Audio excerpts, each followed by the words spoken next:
Showing a positive image of Africa in advertising, marketing, and communication may need a different perspective. Apart from having more diverse and representative teams, it might also come down to ownership. To more Africans building and owning creative agency networks with a track record for delivering work that represents the African continent in a positive light. Veli Ngubane, founding partner and chief creative officer at Avatar, joins us on this episode to talk about their outlook towards building such a network.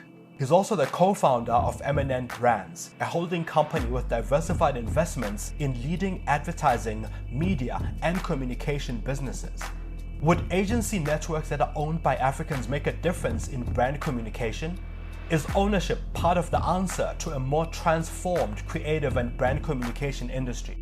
A transformed industry, a transformed agency environment, you will be able to see the type of work that comes out.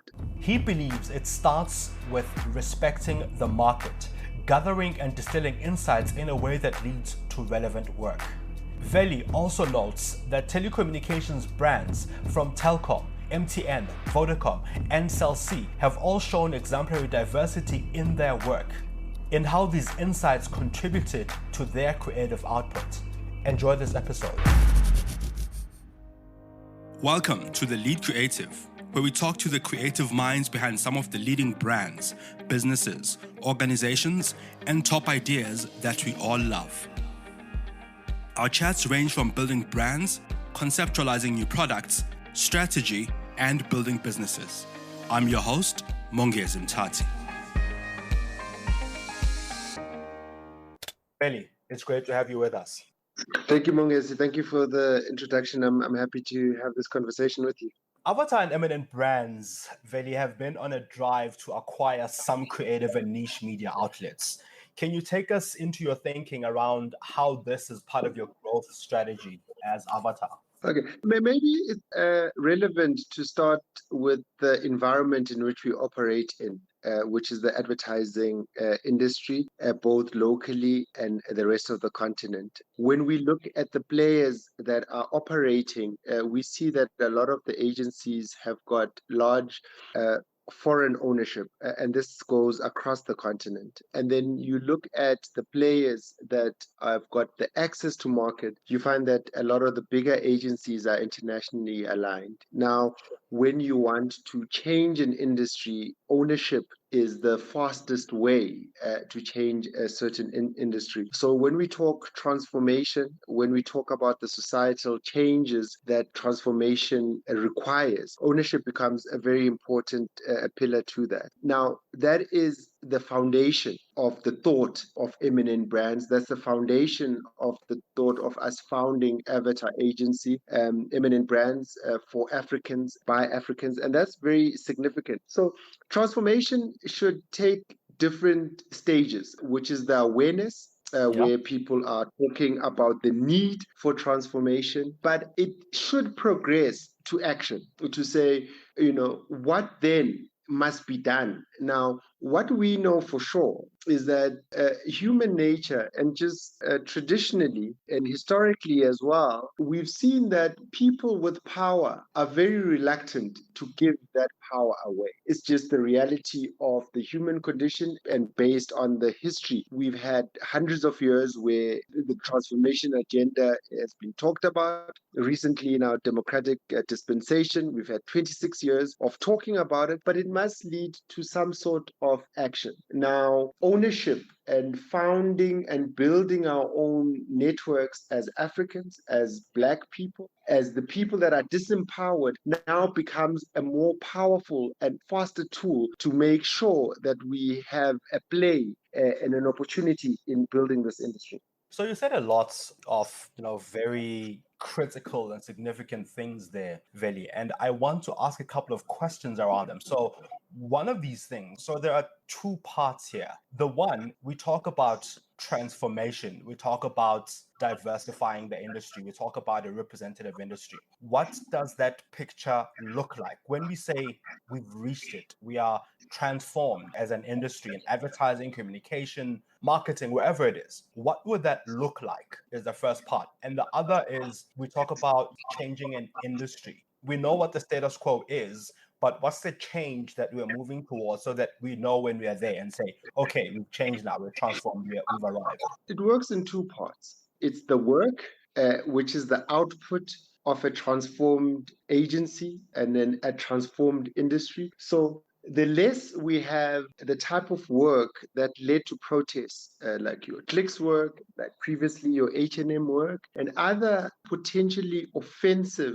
work that is a direct result of a lack of diversity and a lack of transformation. So you'll see it in the work. So that's the first phase where you can see that the industry is transformed when the work reflects a more diverse positioning, when we don't have protests due to the lack of insight and general ignorance of the people that are creating it. So there's a very fundamental picture, which is the work. Unfortunately for us, the diversity is directly related to the work. I think if you make tables, you can't really see whether diverse team made that table. But because our work is so based in culture, is so based in insight, you can immediately pick up the work if it's not from a diverse team or a team that is reflective of the societal reality. So that's the first big part. You can see it in the work. So a transformed industry, a transformed agency environment, you will be able to see the type of work that comes out. And now that's very significant,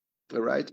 So that's the first part of the answer. The second part, when you say, so what does a transformation look like? I think Sure. a lot of people have made it their goal to find the loopholes in transformation, to find the advice that is the least productive in making sure that you go and get a scorecard. Now, Sure. for me, as much as there's a few layers of transformation, and I think because of our political history, transformation has been positioned as a racial thing, as one race trying to take the positions of others. And I think fundamentally that's where the mistakes start. Yeah. There's transformation in insight. I don't think you need to be Black to understand Black insight. I think you need to be interested in Black culture, which forms the majority, and be interested in learning those insights in order to be able to prescribe those insights to brands. So there's legal and there's legislative transformation, which is based on the composition of that agency. But there's Yeah. also mental transformation to say, I'm a guy, I grew up in Bryanston, I live around Bryanston, I went to school up the road. Have I seen the rest of the country? Have I been to the places where I'm not from or I'm not necessarily comfortable because it's outside my cultural comfort zone? Am I absorbing the rest of the country? What context do I have of the country? Do I have a real picture or do I have a picture that touches a very small percentage? So it starts from mental transformation to say, are our creatives exposed to the rest of the country? Which becomes very, very important to say, how are you transforming your mind in order to do the work that reflects a very transformed and diverse agency? So that is the big thing with the change that we need to say it's not racial, it's about interest. I usually talk about I come from a place called Gwamhlabya Emanguze. And the fascinating thing is seeing Chinese people that have been in South Africa and the area for 8 months, Yes. speaking fluent Zulu, eating the local food, understanding the insight and nuances. And what happens is that their businesses do well because they can sell the stuff that they sell in the local language. They can understand what drives that. So it's not, and this is a person from China, right? Yes. Arriving, and the only difference is that that person has got interest in learning. So that person now has acclimatized and has made an effort to make sure that they understand the reality and the context of the people that they're serving, which is their market. So as creatives, we must do the same to sell to certain people to understand it.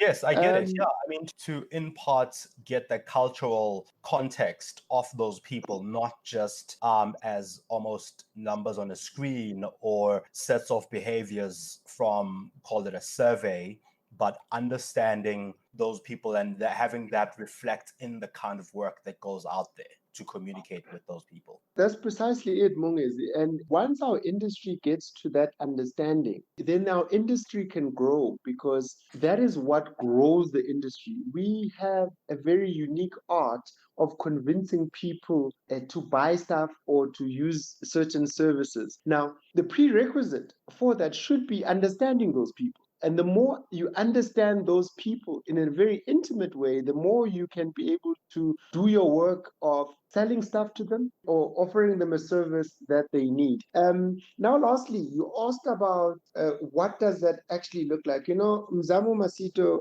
from Google had a very interesting slide. You find that when people talk about diversity and they talk about transformation, they're talking about it at a very lower level or mid-management level. So they talk about, we've got interns that are coming in. We talk about a middle level, but no one really talks about who is your CEO, who is your chief creative officer, what does your exco look like. So transformation will look better and will be achieved when your excos, when your leadership of those agencies, when the ownership of those agencies and the people that are working at those agencies are empowered to get the benefit of their work, whether it's in an exco function or a leadership function. So the slide that Mzamo presented at the conference was pretty significant because that is the reality of it. Now, we talk about then what needs to be done. Yes. Because we've seen the slide. You just have to Google the top 10 agencies and see who is the CCO and who's the CEO and what do their excos look like. It's all there. I don't think that's a moot point even. It's the reality. You only need to go into an industry function to see that reality. Now, I think after 26 years, we've progressed to say, and then what? And that's why Avatar was created as part of that next step to saying, why aren't we building our own agencies that we have founded, that we run, that have the culture that is reflective of what the market needs? And a lot of people don't know this, but since it's you, Mongezi, I'll give you this exclusive. We've been offered probably 6 times now to be bought, right? Yeah. Where people have come in their fancy suits with the biggest checkbooks and they've wanted to buy this agency, right? And we said no because of what this agency should represent, not only to us, but to the people that are coming behind us, the people that are growing, to say that you can have a big player in the industry, a significant player that is Black founded, Black owned, and independent. And now that becomes a very significant thing for the people that come in to the industry to grow the capacity. Now, we didn't start off by talking about change, talking about transformation. In fact, my business partner and I decided not to talk about that until we had built enough credibility. And even after we won Agency of the Year at Focus Agency of the Year in 2016, we felt we weren't ready enough to talk about it. We wanted to win clients. And it's only then when we had built the credibility that we started talking about the reality of the industry, because now we had a voice. But we also had a track record and we had work and we had trackable clients that we have grown and awards that we have won during the work. So that becomes significant in the transformation journey. Are we building agencies and networks to have the capacity, And the reason why we started Eminent Brands was because we wanted to build our own network, our African owned network. And that's what we've been building now, totaling an agency network of 8 agencies and growing in all the 3 major cities. So that is the journey that we are building this so that others can build the same, so that we can start responding in a very pragmatic way to the question of where are the transformed agencies with the capacity to handle big. Another thing that I know about you, Veli, is that, not only, are you a very significant player and an important player in the industry from an agency perspective, I know that you participate in a lot of industry bodies as well, one of them being the IAB, and I know that you're also chair of the advisory board at Red and Yellow. So you link up with a lot of agency players and a lot of industry players who are at various levels, from the small agency to the big multinational agency with, a global footprint. What has the reception been on this topic and discussion of transforming the industry? Well, look, for some people that don't understand the intention and the direct result, they're obviously going to receive it with resistance because, as I said earlier, the way transformation has been positioned is been positioned as a system where Black people replace white people, which is not correct. What it is an equitable share that is reflective of what the country's composition is. Now, the people that don't understand it will resist it. But the people that do understand it and have embraced it will see the value. Now, as I've said before, is the values in the work. So if you are managing brands or if your brand is being managed by an untransformed agency that lacks insight and diversity, you are operating in a risk paradigm because basically an insight mistake that led to clicks could have been stopped by a transformed agency and not an agency with Black people, because I'm sure maybe somewhere in that agency there are Black people. But are the Black people empowered enough to make the decisions? Are the Black people empowered enough, even the Black creatives empowered enough to say, wait a minute, that is offensive? So you find that some agencies do have Black people that they employ, and because they employ them to satisfy a scorecard or a certain legislative need, they don't empower those people to be themselves. And hence, even in reviews, they're trying to acclimatize to a very Eurocentric way or a very foreign way of thinking where they haven't been allowed to express who they truly are. So they walk around with certain identities that are not and insights that are not allowed to be expressed. And that's what leads to that. So the people that have embraced it see the change and they start, and the clients see the growth. So, as I said at the beginning, it's very hard when you are in a position of power to not be threatened by change. You don't naturally want to give away that You power. don't naturally want to. So, and I think once people start seeing the benefits of the output of transformed agencies, and this is not just racially, it's in gender, it's in sexual preference, it's in the backgrounds that the people around the table are on. Once you start seeing the output of that, then you decrease the risk that you are placing on your clients, and then you see the value of your growth as a result of work that is inside. Which brands, in your view, are making strides towards more representation, more transformation across the African continent? Because we talk about a lot of these examples, and a lot of them, are glaring examples, and there are a lot of them to even try to count the number of brands that get it wrong. There are too many. But in that, one or two that are probably getting it right, that are probably exemplary across the continent, are there any that you've noted? And what have you noted about how representative those brands are, or at least how receptive they are? I think the telcos are doing very well. Your telco companies traditionally have done well because of the competitive nature between them, being able to access the market through insight. Yes. We think of the most iconic line, and then a few iconic lines that come from the telco space. One being Yebo Gogo. Yes.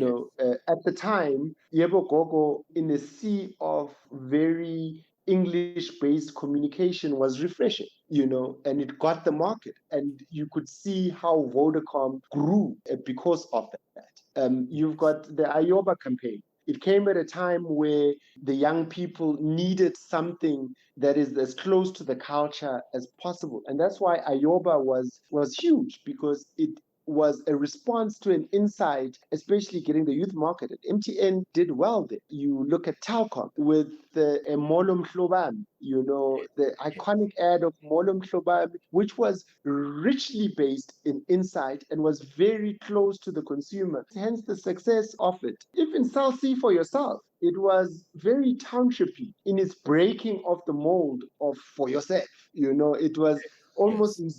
zegerish at the time, Yes. you Yes. know. So you find that the competition amongst telco brands to be as close as possible to the inside has actually led to their growth. And if there's one such sector that I must commend for really getting rich insights and transforming those insights into very good creative, it's the telco companies. And I think it's also because most of them have also got access to different markets. You know, they operate not only in South Africa, they operate in the rest of the continent. Now, there are places where you wouldn't even dare try operate without insight in the rest of the continent. I've had the pleasure of traveling the continent, and you just see that it's not even possible to try work in these markets without understanding the market. And you find that that's why even a lot of big companies here, big retail companies, big agencies have failed in places like Nigeria, because you can't operate in those areas unless you've got a rich local insight. And Yeah. I think that is starting to come here in South Africa. I think we're a bit behind the curve. I think for a long time people have advertised in a very Eurocentric way, but now the consumer is starting to question the advertising, as we've seen. It's leading to work that resonates a lot more with people. It's leading to work that becomes, I think, a part of the local vocabulary in many ways, or at least that adopts a local vocabulary rather than becomes part of it.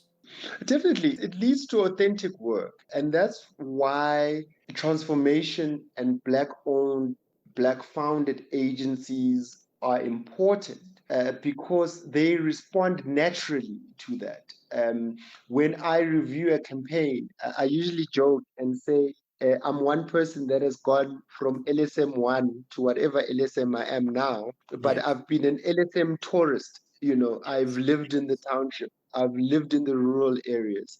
I've lived in a gated community. I've lived in Cape Town. I have different touch points, even in my own family. I can visit an uncle that is living a certain way that is a reflective of a segment of the market, and then go visit my aunt who lives differently. And Mm. I understand those things. And that's what is the value of having transformed leadership right Yes. at the top. Because me looking out for, will this campaign work in Lingana? Will my mom and aunts understand this particular positioning? Comes Mm. naturally to me, because that is how I'm auditing campaigns. So if you're auditing campaigns from your own perspective of a Santon view or a very narrow view of what the country is, you're going to lead Yes. to very untransformed work. So that's why we need more Black founded and Black owned and run agencies, and transformed agencies from the sector that was previously white owned and untransformed.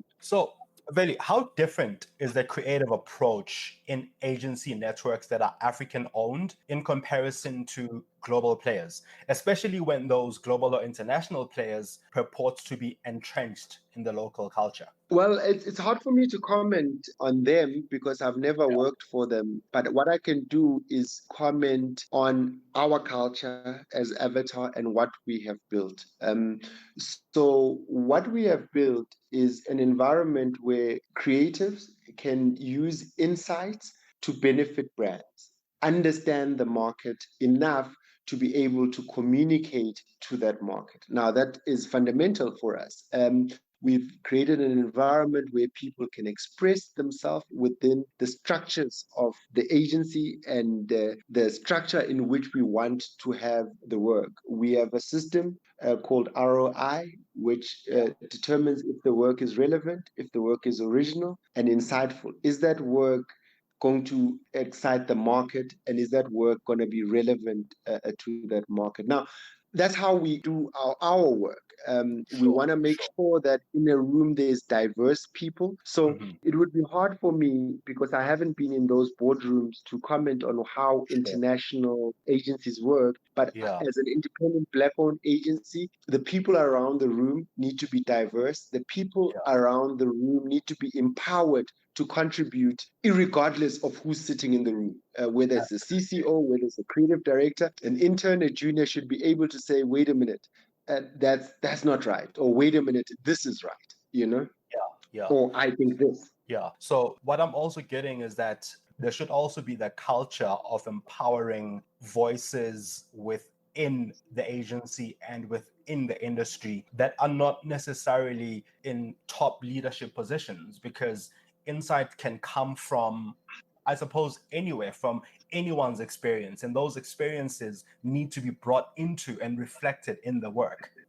Definitely, you just need to give a structure on how to distill that insight. So, an insight is like a raw material, and that's the differentiator from someone who's absorbing an insight and someone who's using that insight for a creative output. Now, it's fundamentally different. An insight is kind of useless unless you know how to distill it and turn it into work, you know. So all we do at Avatar, and all I do as creative head of this agency group, is teach young people, teach my creative team, even the senior people, to say, once you've got an insight, what are the steps that you take in refining that insight to become an insight that is relevant for the client and is usable for the market. So that is the process of distilling that insight, because Yeah. a lot of people have insights, but they don't know how to turn it into a relevant piece of communication that is relevant to the market. So it's very important, because I also think that especially young creatives think just because they've got the insights, then therefore they are, they're translating the insight, but without distilling it. There's still a Sure. lot of work. You can have the Yeah. insight, but there's still a lot of work in packaging that insight. And that's what I do daily, is to take the raw material and help my creatives translate that raw material into something that is beneficial for our clients. And I mean, it's showing in the kind of work that Avatar delivers, and the kinds of clients whose work you, I think, change from what it used to be to a more representative, more diverse, more locally relevant and culturally relevant piece of work that Avatar delivers. So that is absolutely spot on. And I mean, I've seen that in the work that Avatar does. Veli, in closing, how can brands and agencies improve their gathering of insights? I mean, I know you've mentioned many different ways. I mean, one of those ways is empowering voices within the agency or within the team. One of those ways is obviously having a more representative and diverse team.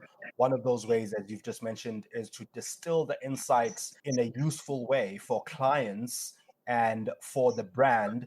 Is there anything else that comes to mind for you, which didn't come up as part of the conversation, that can help with gathering insights better for more representative work that communicates positively to people on the continent and in the country? Yeah, and then especially in the country and in the rest of the continent, Sure. because as you know, the Eminent Group and Avatar Agency has got strong ambitions to grow into the rest of the continent.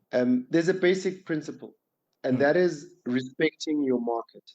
You sure. cannot advertise, you cannot market to people that you do not respect, Absolutely. because then you will have resultant stereotypes that are conditioned in society. So if you grew up a certain way, there is a big task that you have as a creative to unlearn that. And Mm, that this goes for black creatives and white creatives. You need to sure. unlearn everything that society has told you about a certain market so that you can open up to learn. But if you don't respect the market and you come to work on a certain market with preconceived assumptions of that market, you will never get it right. Absolutely. Whatever country I work in, we've got a lot of brands that we work across the continent in. Unless I respect that market enough to want to learn from that market, I can never get the work right. And I Yeah. find that a lot of work that is wrong is just based on blatant ignorance and blatant disrespect for the market. So once you've got a leadership that respects the market, then they can be able to communicate to that market and actually dig deeper in wanting to find out how that market actually is. Because we talk about the dancing ad. It's Yes. because people don't respect the market to learn that, look, yeah, we might like dancing as a nation, as Black people, but that's not all we are. So respect allows the creative to go deeper, to Yeah. go and be insightful. Funny enough, Mongezi, I was watching this show on Netflix. I think it's called Octopus Hunter, right?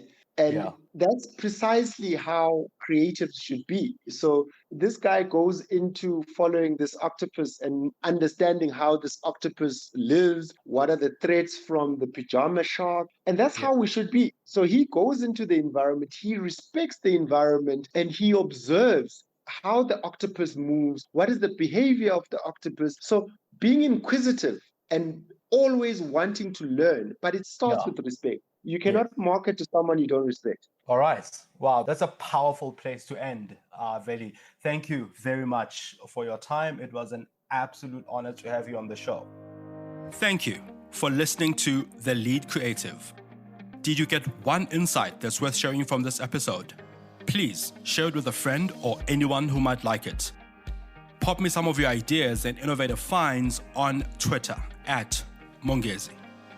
This podcast is available on Spotify, Stitcher, Google, Apple, or wherever you listen to your podcasts. This podcast is also hosted on iafrican.com/radio. You can find me and more of my content on mongezi.com.